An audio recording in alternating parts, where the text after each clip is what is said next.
Hi, my name is Cherie Glover with Farmers Insurance, and welcome to the Insurance Minute.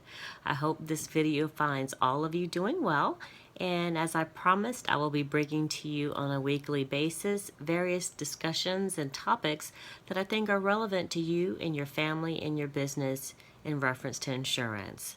The topic that I want to discuss today is life insurance. Now, I was talking to a colleague of mine the other day. She works for a separate company, and we were both sort of kind of discussing when we get that dreaded GoFundMe request in our Facebook news feed. And I received one recently, and as always, it's a very tragic story. And the request was prompted by an untimely death of a husband, a father of two, and he didn't have adequate life insurance. He took ill very quickly, died within a matter of days, and he's left his wife and his children in a position where financially there is a huge deficit. Now, my heart goes out to the family, and I understand, it's just very difficult time in a situation, but as families, as individuals, we need to plan for that time in our lives. We don't want to leave family or loved ones or children kind of left to pick up the pieces if we, don't have proper life insurance in place. So what I'm going to be doing in the next few insurance minutes over the next couple of weeks is discussing life insurance and the various scenarios and situations that you will face and kind of make some recommendations about coverages you should carry. There is a lot of different options for life insurance. There's term life insurance, there's whole life, there's index universal. There's a lot of different options, a lot of different products that can meet your family's need. And whether it's a huge policy or a small policy that covers final expenses, just want to make certain that you have the information that you need to make a educate decision for your family. So should that time come, your family won't be sending out a GoFundMe page. They'll have a policy that their loved one put in place to take care of living expenses, educational expenses, paying off a mortgage, various other expenses that need to be addressed. And those responsibilities are real even though you're no longer with us. So I want to talk to you today about single people and life insurance. So a lot of times when people are single and they're young, they're like, gosh, I'm young, I'm not married, I don't have kids, I don't have any responsibility. If I die, I'm just gone. Well, yeah, you are gone, but there's going to be a funeral bill.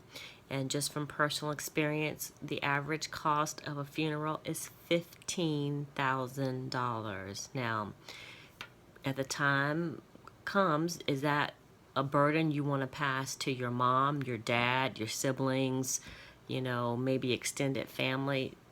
Really not. I mean, you really need to think about that and be considerate of other people's responsibilities. And so even if you are single and you're young, you still need life insurance. Now, the good thing is that young people tend to be healthy and the rates are very, very reasonable. So you can get either a whole life, index universal, or term life with rates that are super, super competitive. And that will make certain that all of your obligations, both now and in the future, will be taken care of. The other thing I want to make note of with single people is that even if have leave us early and you're young and you don't have kids, you also have to think about your parents. So if you have a family where you planned on taking care of your parents in their elderly age, and then you suddenly, don't make it, past your young adulthood, who is going to take care of your parents when you're not around? Now, I know most of us love our parents, love our grandparents, love those individuals. So a good reason to have a life insurance policy is that life insurance policy can provide resources for your elderly parents So when they become older, maybe need home health care, maybe need live-in assistance, there's money from a life insurance policy that you took out a long time ago that they were able to put away and save. So that life insurance policy makes up for the absence of you, so they can still go on and be taken care of in their elderly years. So that's one thing I want young people to think about. And if that person is you or someone you know, definitely, chime in the comments here. I'd be happy to make recommendations either with my company or with colleagues in other companies who have products that may be better suited to you. So give me your thoughts on life insurance. Want to make certain that everyone is, at least having this conversation with their family and making the proper arrangements so that there will be no GoFundMe page for you when that time comes. So shout out in the comments. We'd love to hear your thoughts. And if you have questions, obviously ask away. Again, this is Cherie Glover with Farmers Insurance, and this is the Insurance Minute. Take care.